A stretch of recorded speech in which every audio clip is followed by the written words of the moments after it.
هذا الدفاع لا يطمئن قبل الكان.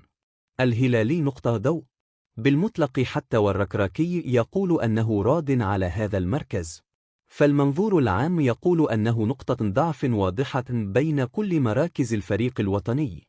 مستحيل تصور أنه سننافس في الكان بعبقر وحركاس، أمام صلاح ومرموش، أمام لقمان وبونيفاس وأوسيملين وحتى هالير وأوباميانغ. الأول ارتكب كوارث فيليكا في قمم البرسا وريال مدريد، والثاني مع الوداد لا يقنع، بل تسبب في استقبال الوداد ولو كمنظومة عدد غير مقبول من الأهداف. كلاهما دون مستوى الانتظارات والتطلعات. ضعف البناء وبطء التغطية وكوارث إضافية لا تليق بصفة الدولية.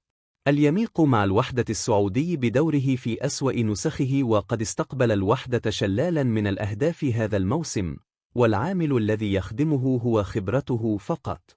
كان الله في عون أكرد وحيدا.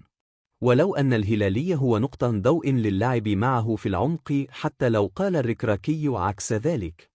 الهلالي أكثر لاعبا كسبا للثنائيات وربحا للنزالات في ليكا، وأكثر لاعب تنافسي بفريقه منذ مواسم، وقد تابعنا كيف صاقر ليفاندوفسكي، مبابي وفينيسيوس.